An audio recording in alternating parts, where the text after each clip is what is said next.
I accepted it. Oh, there we go. Oh, I pushed the right button.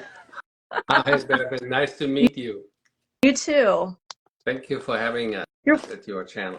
welcome. I actually wanted to tell you I got your book many, many, many moons ago, and Perfect. I ended up with a used Schleese saddle last winter, a Schleese Victory, Wow. and very mint condition. And then I was looking in my saddle books to learn more about saddle fitting after I got that, and then I realized, oh wow, I have the book by the person who made the saddle. So Well, I'm honored. Thank you very much for buying the book. you're welcome. You're welcome. Yes, yeah. And I understand you've been in the late 90s in the UK to study your BHS, yeah? Yes, I did. So How long was that for?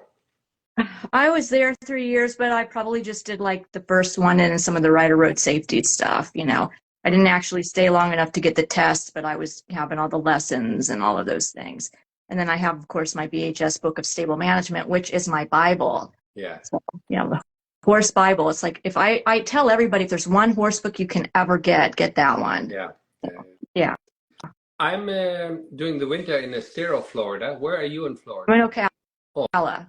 Oh, not on the horse capital of the world, I call it. Yeah. Most beautiful area in the world, yes. It is. It's a very nice area. Yeah. So today we want to talk a little bit about your horse who has very long sloping shoulders. Yes. Have you seen pictures of him? Yes, I looked at your Instagram, how you cleaned him with a broom. Yes. He was very dirty. I know, but it's a good way of sensitizing him. So it's very cool. I've done that too to my horses many times. Yeah, no, it's always they go and roll in the biggest mud pile they find, Right. and off they go. Right. So we can brush him a little longer, I guess. Yeah, no, I did look at him, and as a matter of fact, the entire breeding industry leans towards having horses more with sloping shoulders. Okay. And your horse is a mixture between what? A standard bred and an Arab, I understand? Half Arabian and Oldenburg. So he's his grandsire is Donnerwetter, so he's a nephew to Donnerall. And his mare side, he's got Basque and Aladdin and his fourth generation, because I bred him. I had his mom, and then he's also Malabar, so very sport horse Arab breeding side. Yeah, and it's amazing how it comes all full circles again, that people spend more time in investigating saddle fit rather than just slap a saddle on, girth it as tight as you can, and then pick him in submission. You know, I've had many challenging issues with him that I haven't had with any other horse before, and he's so peculiar in his needs. Like you probably saw the forward girth line. Yes. But he doesn't really like point straps usually, and he does not like the girths that come forward that are meant for forward girth lines. So plus he's got the short back. So I'm just like, it's very challenging for me. You know, I have to compliment you on this, that you actually listen to him, because most people think, oh, he just needs to go through it. And many people still believe you can train pain. You can make pain numb, right? But you can't train pain. The horse will tell you. And it wasn't too long ago that I met, actually in Ocala, Dr. Adrian Harrison. He did a presentation at the veterinarian clinic there. And he said, you know, you and I are the same age. We're very old people. And when I went to my veterinarian degree, we actually learned in 1978, horses don't have pain receptors, you know, and that's unbelievable. Today we have universities talking about pain scale. We have in England, Dr. Sue Dyson. I don't know if you met her while you were there or heard about her. No. So she came up with the first ethogram, like facial recognition. What does it actually mean if a horse is in pain? So in the old days, your grandfather or our grandfathers has had the horse as a mean, and we needed to go from A to B. There were no cars, maybe very few cars, but we relied on the horse, and we didn't do something experimental or because somebody said so. So I picked a picture for your viewers, my viewers who watch this, just to make sure we understand what we mean, forward girth line. One of the books I got first on saddle fit is by veterinarian Dr. Joyce Harmon, and she put that in her book. You can see that the shoulder blade on this particular horse goes really far back, and then the tree has to see behind the shoulder. Now look at where his girth line is, very, very far forward, and that's kind of like what you have with your horse, correct? Yeah. And I was truly amazed when I read that, and actually very happy when I see how everything comes together, because in the end of the day, we all have belly buttons, kind of like opinions. We all have opinions, but what opinion is really the right one? What is the opinion of the horse? Right. So if I don't understand the pain scale, if I don't understand the ethogram, and I want to turn to professionals, who am I going to turn to? I chose, after many issues I had with my own horse as a saddle maker, saddle fitter, I chose to follow the people who actually not only studied biomechanics, physiology, and anatomy, also people who ride. So when they talk to you, oh, you know, I have this beautiful horse, great lineage like your horse. I mean, come on. Who did not want to have a Donegal baby? These are amazing horses. And the reason why they move so well, because their scapular angulation and upper arm right from the get-go. But now we have a problem. If the saddle doesn't fit in the metal plate, you know, and the horse strikes forward, the tree is not wide enough so it slides, we put actually a lot of damage to the shoulders. I know you have my book, and those pictures might be in that book, but I thought I'd share that with the people who are out there. Well, it's good to be refreshed as well, because then I don't have to, you know where it is, you know, I'd have to look through the book. So. Yeah, exactly. Then what I always was astounded when you look through it, saddle history, you know, for thousands of years, man always tried to get the optimization between horse, saddle, and the rider. How can we link these two beings together with the saddle doesn't hurt either of them? So here's just another visual here, a see-through horse, you know, and on your horse, that upper arm is nice, upright, scapular very far back, and that gives them the ability to move nicely. But you can see the shape of the shoulder blade. The furthest point, what goes backwards, is down here. And when we look at saddle construction for the last 1,000 years, they always had one thing in common, is that on the bottom part of the tree, it curled backwards. So when the horse's leg goes forward, and you will see it on your saddle, they use Schleese, the Victory. You know, you can see it. Yeah, I see it has the cutout. It has that nice cutout. That's right. So when this is the shoulder blade of a horse, you know, and you can see that's the point I was showing. And you see all this damages here. I got this from a vet who practiced on all continents. And then in the end, she married a South African, moved to Durban in South Africa, and she's in Johannesburg. And she does a lot of dissection, world known. She's a show jump, you know, and she gave me this and says, you know what, this is from a jumping horse. And when you see deformity on bone, that most of the time means something hit it. You know, beat it, fit right, or the saddle slid forward. And not many horses, or not many people like you, listen to them. You know, when you said he doesn't like point billets, he doesn't like the forward girth. Not most generally, people, no. Even on the Schleese Victory, I didn't even try to put it at the first billet. When I got the billets redone, I put it that, you know, you have that one bit here, and you can either have it a little bit here or a little bit here. I put it a little bit back on the point billet. And maybe you wouldn't think that was ideal, but from my experience on my horse, I felt like he would be happier with that. Yeah. It's because he needs that freedom. He prefers that freedom. Exactly. And I want to say too, when the first time he was in training as a 3-year-old, they used their saddle because I didn't really have one that worked, and probably theirs wasn't perfect either. It wasn't fit to him or anything. It was one of their training saddles. But what I noticed is that he preferred that saddle even to a little bit farther back. I think it was an Albion SL, he preferred it a little bit farther back rather than on top of his shoulders, even though that put it farther back onto his loins. And that's always stuck with me, is very interesting how he'd rather have the pressure there than anywhere near his shoulder. Yeah. So it's hard for us to relate because other than a backpack, when do we ever have anything on our back? Right? Mm-hmm. But in most backpacks, they don't have metal reinforced plates, right, with our shoulders. So obviously, if I'm depending on moving my arms free, I don't want anything blocking.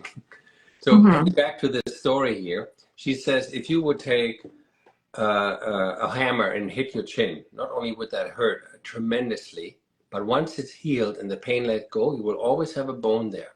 So bone creates bone when it's under attack. And this here can only be created by wrong design saddles. So what is the wrong design saddle and who says it's right or wrong? Well, again, we can go with the belly button opinionized crowd, or we're going with the crowd who understand how the shoulder blade is and who follows people like our ancestors who always made trees go backwards in the Western or Army or in the actual, let me show you the trees so you can now, see just a question, do the Western trees still make their saddles that go backwards like that? Yes. Okay. Okay, so the Western tree has an additional section which calls a front flare and a back flare. That means extra tree material is made to go further forward, but like the word says flare, it meant to lift away from the shoulder. Okay. Right, and same with the back. It meant to stay away from the lumbar area, which is very sensitive. Okay. Here's an English tree. You can see how it's curled back, like it's on the Schleese saddle. You know, when I saw the anatomy and I hear from people telling me this, I would never make a metal plate, what is most of the time inserted into every saddle underneath, right? So let me show you. You could have metal plates who are very short, where the stirrup bar is riveted in. So this normally is attached to a tree, a saddle tree. For example, here is the typical English tree. This is how your Albion tree looks like. You know, it has a gullet plate here and a gullet plate there. You see all the rivets here? So they're made for making sure that this doesn't spread and crushes the withers. Gives the saddle stability. So not often you see where the metal plate is actually going backwards. You know, we want it backwards so the shoulder blade can not interfere with the metal plate. When you look at this, you say, yeah, that makes sense. The question we need to ask ourselves, why to this day do we have so many manufacturers still to put the metal plate forward, right? So you say, who would do that? You know, we have companies like this here who makes that metal plate go forward. Now, why would we do that? Now, unfortunately, we live in an industry what is not regulated. You know, if you're a veterinarian and you do a lot of damage, I can complain, and then you lose your license, right? So there is some kind of protection to the animals and to the people. But in the I just want to interrupt. I think that's one of the reasons I like the BHS in England with that system so much, because it was more regulated and it was more like that. And coming back here, it's much more like the Wild West in terms of those things. Well put, well put. So when we look at these horses, same like with the broke horses, you know, you're not the only person who has a horse with these big wide shoulders and then a short saddle support area. Okay, then we need to look at it. How is the saddle supposed to fit? Because here's an analogy. If you visualize a pear, what you eat, a fruit, and you're trying to make tight a wool thread around this pear and make a knot, right? You will see that wool thread wants to slide forward, right? As soon as you tighten that wool thread, it wants to go to the narrow spot. Oh, yeah, because it's like this. Yeah. Right, okay.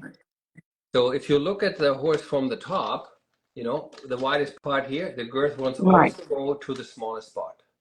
So now the industry came up with all kinds of weird equipment. I already told you that metal plate going forward. Why? Right. Makes absolutely no sense. Or that girth you told me, your horse doesn't like. Right. Makes absolutely no sense. Why would you ever have a girth? So here's a horse from the bottom. You see how the ribs are not coming together, and here it comes together? Mm-hmm. So anybody who has worked on horses, manipulated their backs, and do the little belly lift, they're put pressure on the horse's solar plexus. So I printed out this picture after I heard a little bit what you're going through. So here's the horse from the bottom. Here you see the diaphragm. Mm-hmm. Okay? So at the end of the horse's sternum, okay, so here's the horse's sternum. Okay, the horse is very sensitive. So when you do belly lift, you push here. Why would I put a girth on there? Just to keep the saddle pressure? And then people say, no, no, no, no, but the girth is designed so it goes forward and the billets stay back. Here is what blew my mind, and I felt a little bit taken or a little bit cheated, angry with myself that I didn't see it. So here's what the vet did.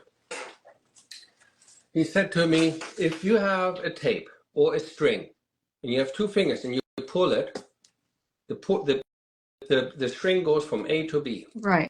Okay, it gets tight.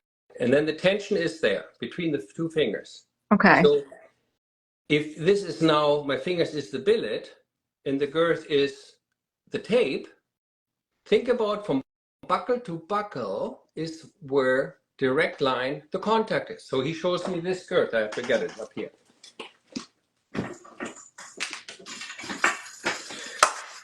And that's what, and he explained to me why horses in most of the time don't like it. He says, do the pencil trick after you do the string trick. And I says, what is the pencil trick? He says, okay, let me explain first the string trick. Okay, fine. What's the string trick? Right. So he said, take a girth, put it together, buckle to buckle. Okay. This is one billet, this one billet. Then you take the string, like I just did with the tape. Okay. Put the string, then you pull the girth apart. And then when you put it apart, where is the pressure? Only from buckle end to buckle end. Okay. So if I go on the forward billet or back billet, where the tape is where the most pressure is. And the forward part is no contact.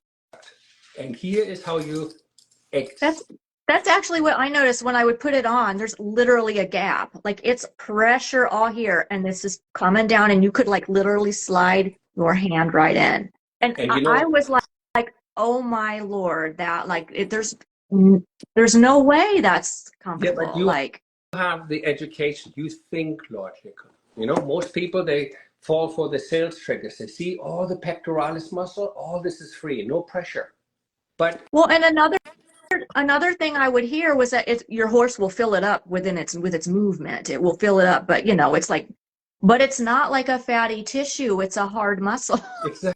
Or not even muscle. It's a hard bone. You know, it's not like, you know, like your bones don't do that. Thank God. Yeah. But it just didn't make sense. I could see it. Yeah. See, you know, maybe it's because you're a logical thinker and you're a person who doesn't follow just the how, but you also ask the question why. Yeah. And that's the oldest thing in the world. That can get you in trouble too. Too many whys. True. So here's the pencil trick. He says, girth it up and run the pencil through. You will see in the front, your whole pencil will fit in there. And then you do the same thing when it's girthed up on the horse on the back. It will stop here. The pencil will literally break. You will not slide it in. The pencil will break because the tension is so hard in the back and it pushes on that solar plexus. You lift the back up. And many horses said, I'm not doing it. Yeah. Right? I mean, he'll throw himself around sometimes with a girth like that. Someone will suggest it, and I'm like, no, you don't understand. You want to stay on the horse. So, unfortunately, as I said, the 3 points might go forward, or these type of girths, which cost a lot of Right. money, right? So many horses suffer. So how do we solve the problem for people who have horses like yourself? How do we do it? How did our ancestors do it? They just followed the anatomy of the horse. And what we have here is an animal what got given to me from a veterinarian who does massage therapy and chiropractic. He says, here's the trapezius, and here are 3 muscles called the tricep. Yeah. And the muscle what you don't see here, what connects from the lower back to the upper arm, that is called the latissimus. Let me find a picture so we really are clear, because once you've seen that, then you say, well, that's logical. And many people have seen this on diagrams, on, here's one right there. Okay, so here's the latissimus. It goes to the fascia plate, and you see how the muscle crosses here? It crosses where the triceps are, right? So there is a part where the muscle cross. Let me find another picture. Actually, it's right beside it, which is drawn. You can see here, goes underneath, and then on top is the 1, 2, 3 tricep. So like they're doing in the building industry, or when you see a garden gate or an army or packing saddles, the second you take a point from one corner to another and cross it, you give the structure, the door, the building stability. Okay. On a packing horse, they cross the billets. By crossing the billets, it holds the load because there's no rider on it who has legs around it and can counterbalance if needed, right? Oh, I've done that before, like for a riding horse for some of them when you're looking for that extra stability. Because I'd read about it, so I tried, not on Beau, but on another horse. Not even 15 minutes from your house lives a Schleese fitter. Her name is Denise. And she could show you how you could, on your saddle, cross the billets inside the victory saddle, inside the flap, the billets. Okay. So what you can do, you can take the first billet and run it back to the second buckle. Okay. That pulls the saddle away from the shoulder. The second billet crosses inside the flap to the first buckle. What that does, it keeps the girth so long it's a proper girth. What's a proper girth? All you need to do, let me find a proper girth. All you need to do is, this is in Western girth, doesn't matter, English works. Put the buckle to buckle together and then see, is the bottom in the center where the buckles are? Okay? You don't want anything what we just talked about where the girth hangs in the front, just loose. Okay? So if you have a proper girth and the pressure is even on the sternum and you follow the muscle fiber, you won't believe your eyes. The saddle stays off your shoulder and the girth is in its girth groove where it will go no matter what. What about the extra bulk under the leg, because the billets would be kind of on top of each other? Right. So when you look at the thickness of a billet, okay, that's approximately 3/4 of an inch thick. So the billet itself is very, very thin. And if it follows behind your knee, most of the time it does on a dressage saddle, and for sure on jumping or eventing saddle, you don't feel it. And it feels, and it fits into a pocket. What pocket do I talk about?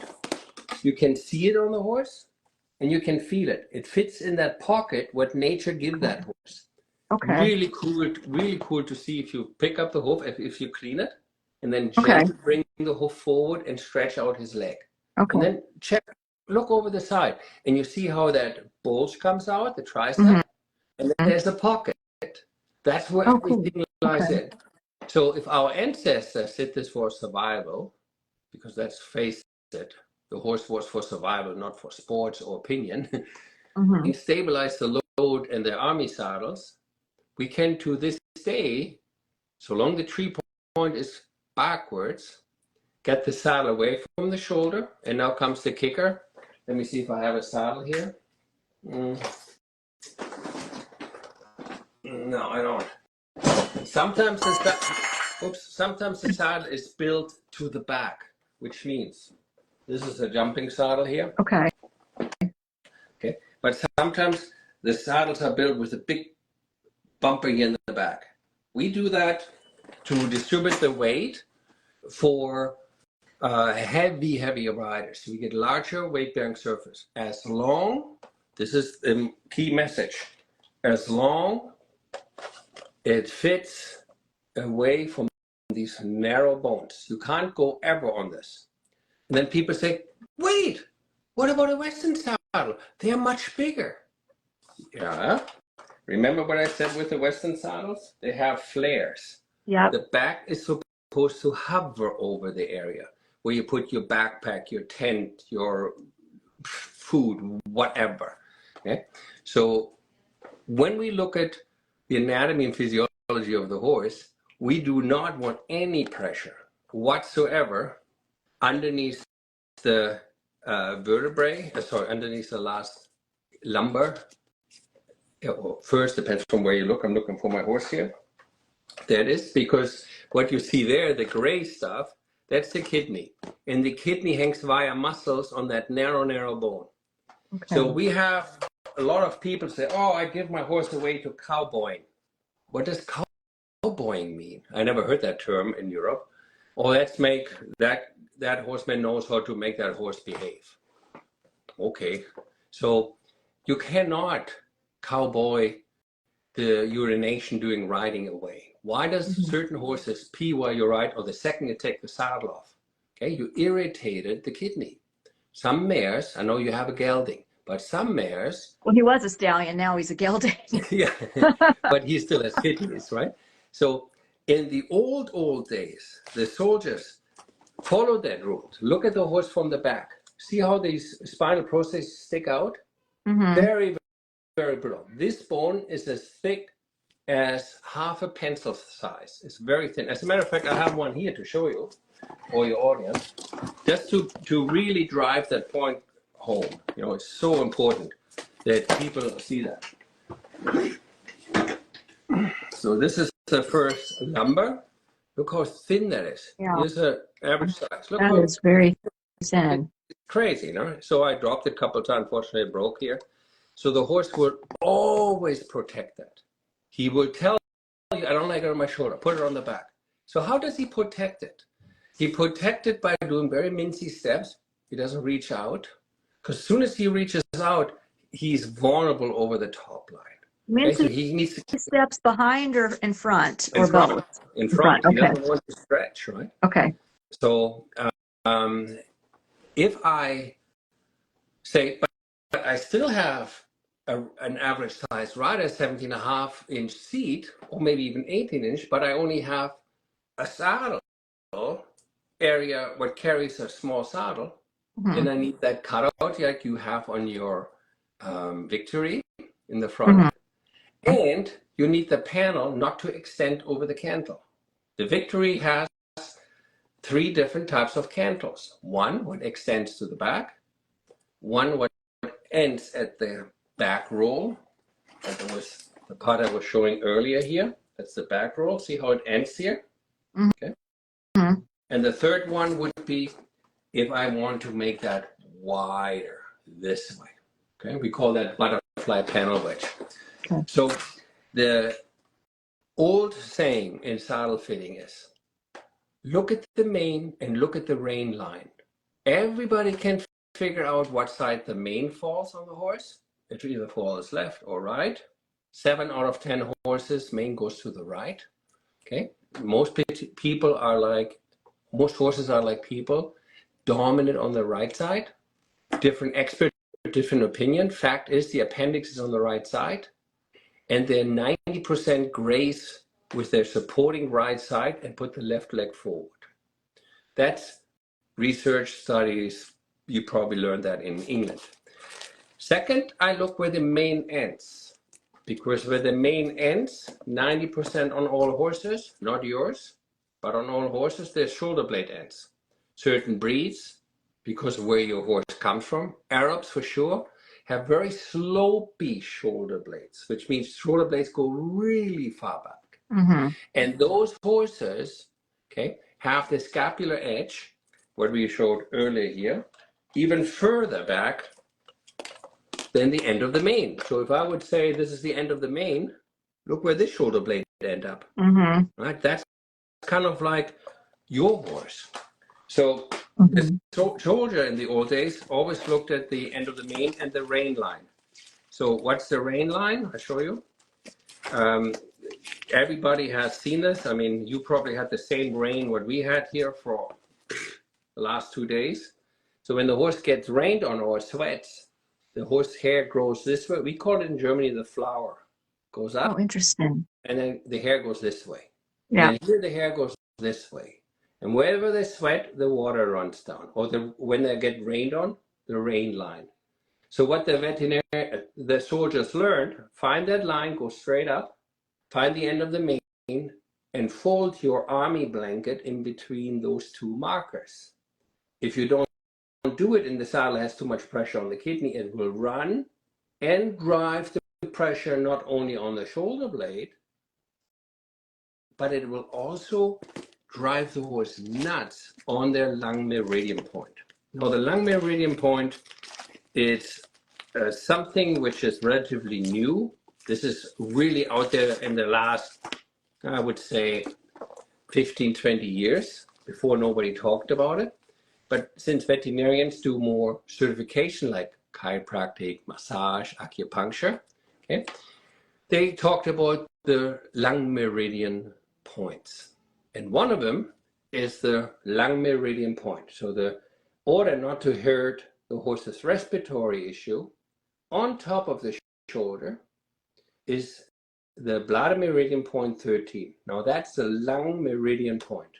Here is the bizarre part. Of course, you can have also girth issues with this problem. Here is the fact, and I love when it comes to simplicity. When the veterinarian told me, without hurting your horse, take your index finger and push into him on the side where the saddle sits, gentle and as hard as you can, almost to the point where you want to push him over. And at the same time, he had a little heart monitor, says, watch. And I looked, I don't see a difference. He says, now push that lung meridian point. I barely touch the skin, barely on it. And let me do it again. And then I didn't believe him. You know, I thought he's cheating me. He says, let me try it with another horse. Give me this thing. I want to see how it works. I want to put it on my heart.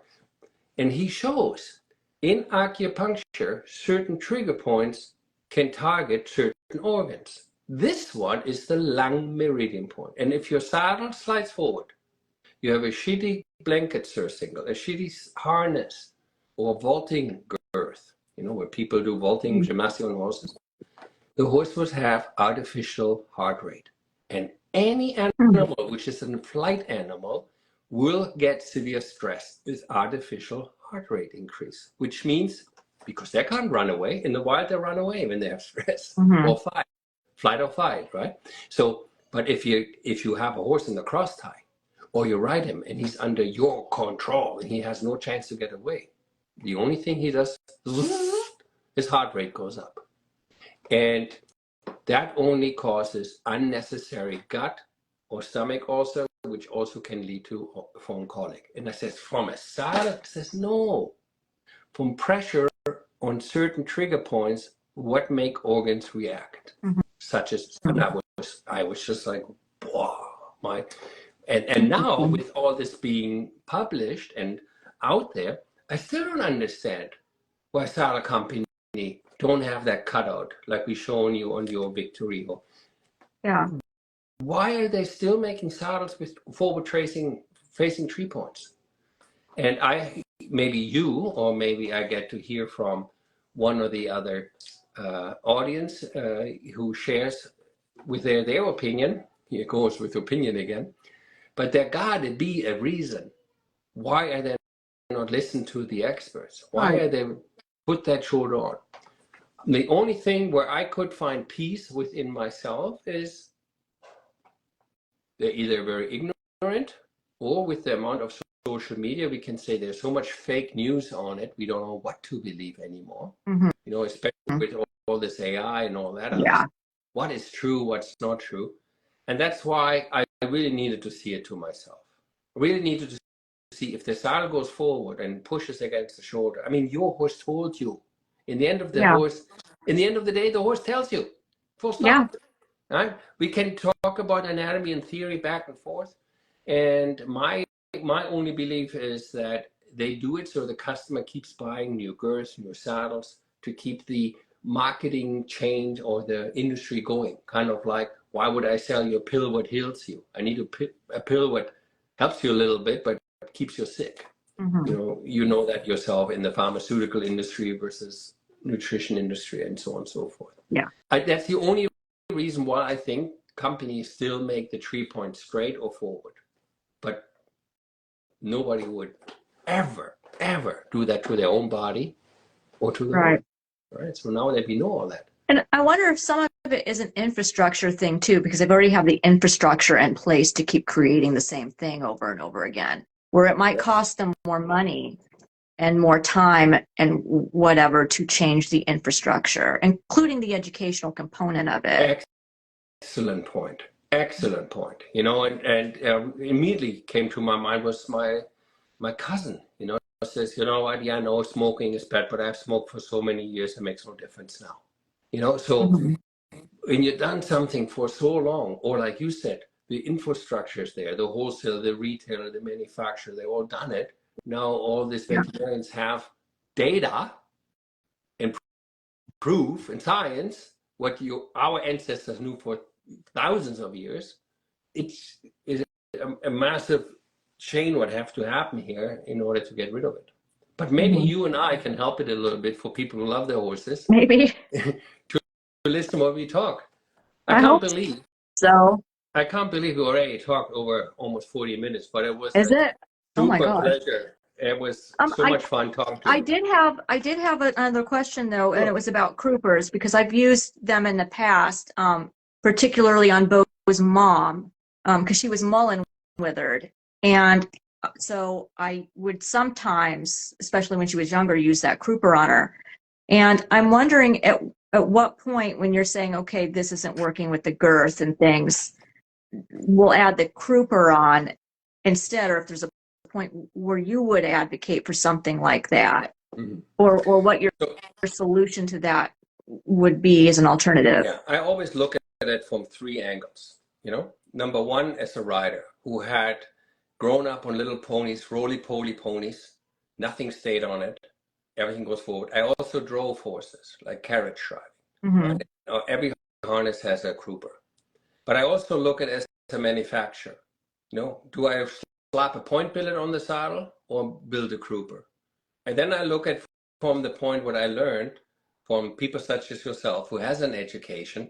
It doesn't matter if it's a veterinarian, BHSS, BHS, or a chiropractor, osteopath, you know, when they tell me such things as the bladder meridian point, the lung reflex point, right? Or they tell me about glands and nerve endings. Then I look at it from 3 angles and I remember, oh, that's why my pony did this, right? So you hear 2 different opinions about croupers. Some people, it's way better than the point billet. Other people, it's the worst thing in the market. Here is why it's the worst thing in the market. If the saddle is too long and the horse cannot get that saddle off the lumbar area, the horse will go wild and buck like you wouldn't believe it. I mean, it's kind of individual still, though, right? Absolutely. I mean, it would be like the kind of saddle, is this appropriate for what you have? You know, it's not ever a one size fits all. If the saddle stays between the rein line and the end of the mane, or in your case, a little bit further back than the end of the mane, you put the crouper on, the horse will not react. And there is no damage what a crouper could ever do, what a point billet can do. I didn't answer your question because you specifically asked about point billets. Yeah. And that's a topic which I would love, if you are interested, to pick up maybe next time we have a live stream. Yeah, I mean, anything about the point billets, as well as, you know, crouper information, or even maybe like gosh, what am I brain farting? The breastplates, the ones that keep them from going back. Yes, yes. Those. I would love to talk about that. Yeah, because I think when I bring up Kruper, I hear so many people, what is that? What is that? Because it's such an old thing. But everybody kind of knows what that breastplate is, and that's used a lot, and you almost never see the other used anymore. That's right. But it seems like sometimes for some horses it might still have a place in modern times Absolutely. when you have horses that just don't want a point billet, but a point billet would, be good for them. Mm-hmm. You know what I mean? Absolutely. So, I would love to do another live stream if you're available, and then maybe yeah. we can specific talk about the breastplate, the Kruper, and the point billet. Yeah. All right. I think it'd be great. Yeah. All right. I get Mia to reach out to you, and I wish you a great day. And thanks so much for taking your time to talk to me today. Thank you. And I'm supposed to post this for people to keep viewing, right? Okay. I'm going to try to push the right buttons because I don't do a lot of lives, especially on Instagram. So no problem. I get Mia to help you if you have any questions. Okay. Thank you very much. Nice to Have meet a good you. day. You too. You Bye. too. Bye.